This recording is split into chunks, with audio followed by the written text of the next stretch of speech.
NASA ফকিন্নির পুত, ছোট লোকের বাচ্চা, এই সেই।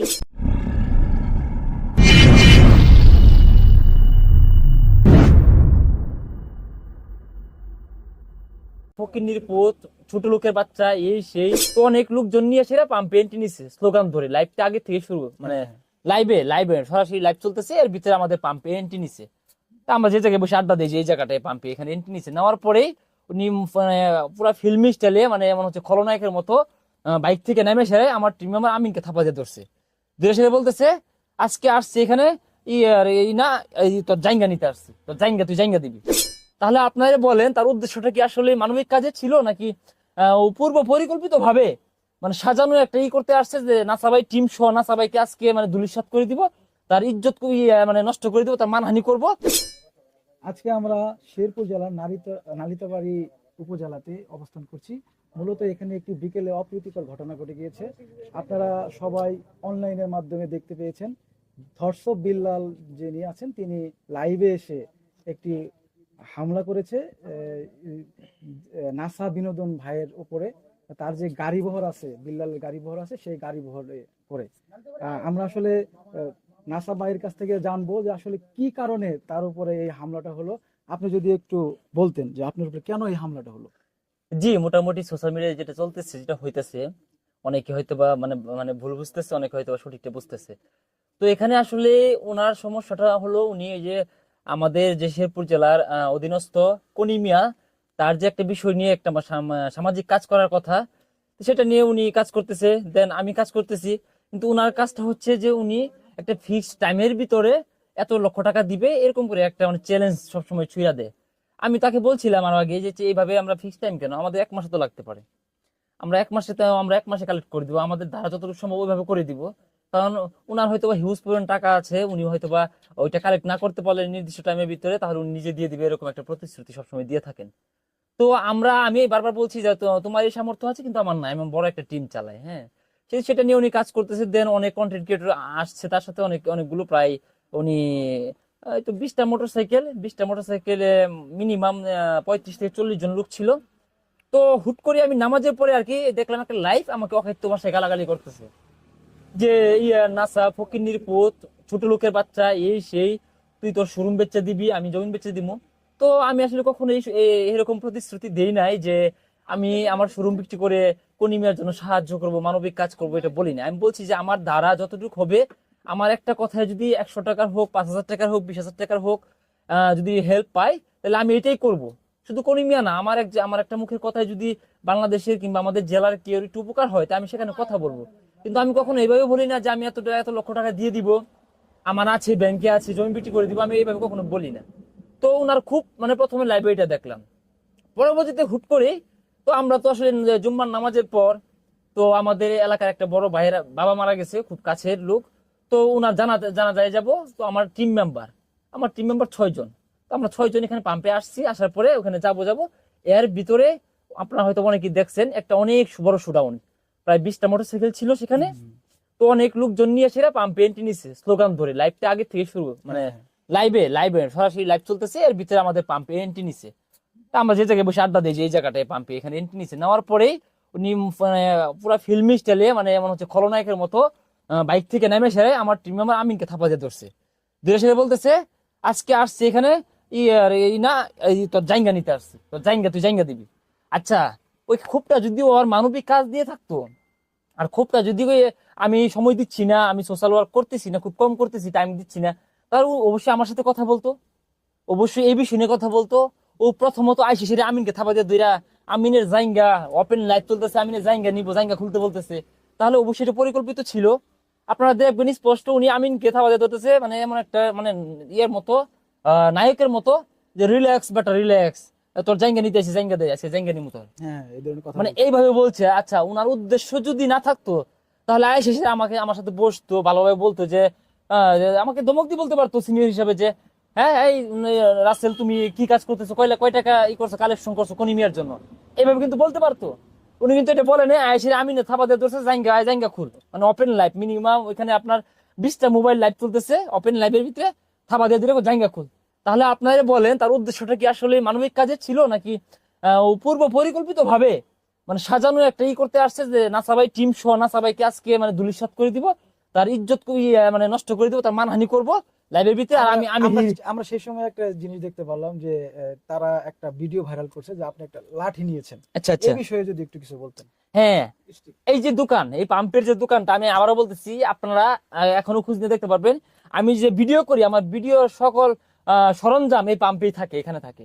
আমি ওই স্টিকটা দিয়ে আমি বেশ কয়েকটি ভিডিও বানাইছি। তো আমাদের এই স্টিক, পরে হচ্ছে ক্যামেরা স্ট্যান্ড, তারপরে হচ্ছে এই যে ফোকাস লাইট, সবকিছু সরঞ্জাম এই পাম্পের দোকানে থাকে। হ্যাঁ, তো উনার যে বিহেভ এবং কি উনার যে আচরণ এত উশৃঙ্খল, মনে হয় নেশা টেশা করে আসছিল হয়তো বা, তা না হলে এত উগ্র হওয়ার কথা ছিল না। উনি যদি এখানে আমার সাথে ঝগড়া করতে না আসতো, তাহলে আয়সা আমার সাথে কথা বলতো, আমার সাথে বসতো যে তুমি কত টাকা কালেক্ট করছো। উনি আয়সা আমিন থাওয়া দিয়ে ধরছে, কিন্তু আমিন কিন্তু এই মানবিক কাজে যায় নাই, এখন পর্যন্ত যায় না, ওটা নিয়ে কথা বলে না। তো তাকে কেন ধরলো? আমার প্রশ্ন হচ্ছে এটা। তার জায়গা কেন খুলতে চাইলো? আমার প্রশ্ন হচ্ছে এটা। আর আমি যদি তাকে পূর্ব পরিকল্পিত ভাবে তার উপরে আক্রমণ করার জন্য আমি থাকতাম, তাহলে এটা আমার এলাকা, এখানে আমি সবসময় আড্ডা দিয়ে সময় পার করি, আমার টিম মেম্বারের 6 জন নিয়ে বসে থাকতাম তার জন্য। মিনিমাম আমার এলাকা আমি বলি। আপনার কাছ থেকে আরেকটু জানতে চাচ্ছি, মানে এটা কি আপনার এলাকায় এসে হামলা করছে? হ্যাঁ, এটা আমার এলাকায়। আর উনি যদি ভালোভাবে আসতো, ভালো উদ্দেশ্য নিয়ে আসতো, অবশ্যই ভদ্র কিছু লোক নিয়ে 2-1 জন আসতো, কিংবা উনি একাই আসতো। উনি তো অনেক গুন্ডা মান্ডা নিয়ে আসছে সাথে। কেন নিয়ে আসছে? যে জানি আজকে যে সে নাচারে নাচা অথবা রাসেল রে হিউজ পরিমাণ অপমান করবো, একবারে তার ধূলিসাৎ করে দিব, আর মানে পারলে তাকে মানে মানে আক্রমণ করবো, তার উপরে মানে আঘাত আনবো, তাকে মারবো, এমন একটা উদ্দেশ্য ছিল বিধায় আয়েশা মানবিক কাজটাকে উনি না হাইলাইট করে জাইঙ্গা নিয়ে টানাটানি শুরু করছে। এটা গেল। আরেকটা কথা বলি, আমি আমি যদি তাকে মারার জন্য কিংবা তার উপরে আক্রমণ করার জন্য আগেই প্রস্তুতি নিতাম, আমার টিম মেম্বার 6 জন নিয়ে বসে থাকতাম, আমার আসছে মিনিমাম 40 জন। এটা সকলের কাছে প্রশ্ন আমার, আমি কি টিম মেম্বার 6 জন নিয়ে বসে থাকতাম? না না না, কখনো না। থাকতেন। তাহলে কেন বলে যে পূর্ব পরিকল্পিত? আমি বলি যে হ্যাঁ, তোমাদেরটা পূর্ব পরিকল্পিত। কেন? তোমরা লাইভটা রানিং লাইভ নিয়ে আমাদের এখানে এন্ট্রি নিছো, তার মানে তোমাদের উদ্দেশ্য ছিল এটা, যাই নাসাকে মানে মারি কিংবা নাসাকে অসম্মানী করি, মানহানি করি। হ্যাঁ, আমি যদি জানতাম যে তুমি এখানে আসবা, তাহলে তো আমি আমার গ্রামের লোক সব এক এক করে রাখতাম। আরেকটা কারণ বিষয়, ভালোবাসা মানুষ তো আমাদের আছে। মানবিক কাজটা কিন্তু নিজে থেকে আসে। আমি আরো কয়েকটা ভিডিওতে দেখলাম যে জুয়েল সাহেব যিনি আছেন, তাকেও আলটিমেটাম দেওয়া হচ্ছে 1 লক্ষ টাকা আপনি দিবেন এইভাবে, আবার আপনাকেও বলা হচ্ছে যে বাকি টাকা আপনি দিবেন। মানে এইটা আপনি কিভাবে এটা নিচ্ছেন? হচ্ছে প্রতিহিংসা, এটা অবশ্যই প্রতিহিংসা। মানবিক কাজ কাকে বলে? আপনি ধরেন আপনার যতটা সামর্থ্য আছে, সাধ্য আছে, আপনি ওইটা দিয়ে একজনকে হেল্প করবেন, এটা মানবিক। আর এর বাইরে যখন আপনার ঘাড়ে কেউ চাপাই দিবে, এটা হচ্ছে জুলুম, এটা হচ্ছে প্রতিহিংসা। কেননা উনার হয়তোবা ওইটুক ক্ষমতা আছে, উনি হয়তোবা আমাদের ওই যে ইয়াতে বিশ্বের 1 নম্বর ধনী যে এলন মাস্ক, বিল গেটস, এদের সমপরিমাণ উনি ওদের থেকে বড় হইতে পারে, এই জন্য উনি এইসব বলে, উনার মুখ দিয়ে এমন কথা আসে। তো আমি তো আজ পর্যন্ত বলি নাই। হ্যাঁ, আমি তো আজ পর্যন্ত বলি নাই যে আমি এত দিব অত দিব না। আমি বলি সবসময় যে আমার ধারা যদি কারো চুল পরিমাণ উপকার হয়, আমি ওইটা করব। কিন্তু আমি আজ পর্যন্ত আসলে চুল পরিমাণ ক্ষতি করার চেষ্টা করিনি কারো।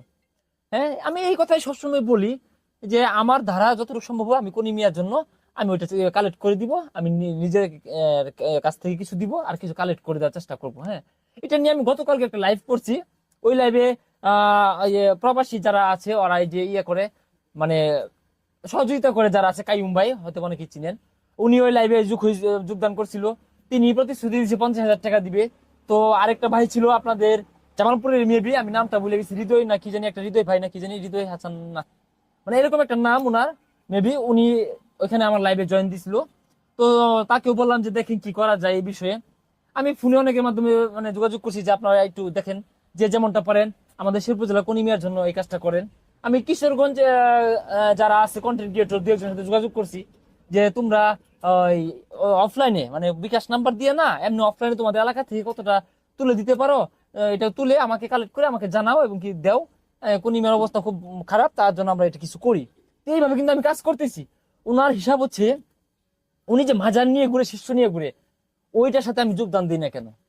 মানে ওনার হিসাব হচ্ছে নাসাকে আমি ইউজ করতে পারতেছি না, এটি সমস্যা ওনার। উনি চায়, উনি সবাইকে ব্যবহার করতে চায়। মানে আপনার মতো চেষ্টা করতেছিলেন। হ্যাঁ, অবশ্যই। আমি যদি না করি, তো গতকালকে লাইভ, ওটা তার আজকের না। আমি যদি চেষ্টা না করি, আমার ফারদিন ইস্তিয়াক রাসেল এই আইডিতে দেখবেন গতকালকে আমি কনিমিয়া নিয়ে লাইভ করছি। সেই লাইভে কি বলছি, সেই লাইভে আমি কিছু টাকাও কালেক্ট করছি, প্রায় 10,000 টাকার মতো কালেক্ট করছি। তো আমি যদি আমার জায়গা থেকে চেষ্টা না করতাম, তো আমি গতকালকে লাইভটা কেন করলাম?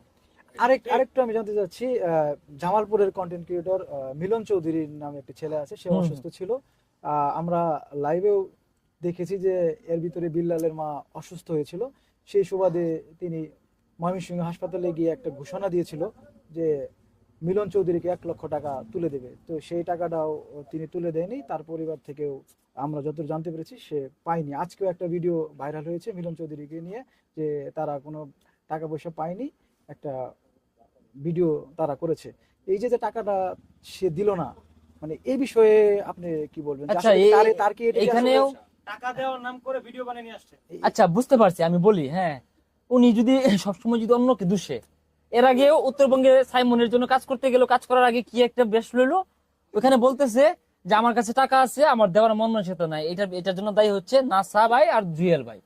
আচ্ছা আমরা না করছি, মানা করছি তাকে, আচ্ছা করি নাই, হ্যাঁ তার কিছু কাজ খারাপ লাগছে বিদে আমরা আমরা বলতে আমি কথা বলছি, একটা ফানি কন্টেন্ট বানাইছি, আর আমার হচ্ছে ফানি কন্টেন্ট, আমারটা ফানি ভাবে নিতে হবে সবসময়, আমি সিরিয়াস কোনো কথা বলি না, আমারটা ফানি কন্টেন্ট, কিন্তু আমি অনেক কিছু নিয়ে এবং ফানি করি। সেই জায়গাতে বিল্লালের নাম মনে হয় আচ্ছা এরকম সেখানে কোনো ওটা কিছু দোষ পাইনি। দিল, হ্যাঁ, আচ্ছা সেটা গেল।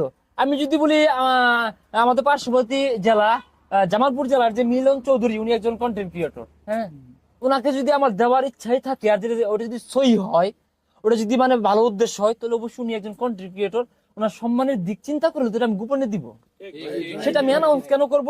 অবশ্যই এটা মিলন চৌধুরীকে ছোট করা হয় আর বোঝানো হয় যে দেখ আমি সবাই দিতে জানি, আর আমার আর কেউই পারে না, আমি সেরা, মানে এগুলো হচ্ছে ভাই আসলে একটা প্রতিহিংসা, মিলন যে কিন্তু কারোর কাছে নাসা টাকা কারো দিতে পারতেছে না, কিন্তু আমি টুকটাক যে কাজ করছি ওই সময় উনি মানে এই কন্টেন্ট জগতে আসেই নাই। আমি যে কাজ করছি আমার ওই কাজের রেকর্ড, আমাদের এখানে একটা ইনসাফ একটা সংস্থা আছে, মানব কল্যাণ সংস্থা ইনসাফ, এটা 12 মাস কাজ করে, মানে একদিন 2 দিন না, মানে 24 ঘন্টা কাজ করে, অসহায় হতদরিদ্র মানে মানবিক কাজগুলো সবসময় করে ওই সংস্থা উপদেষ্টা আমি।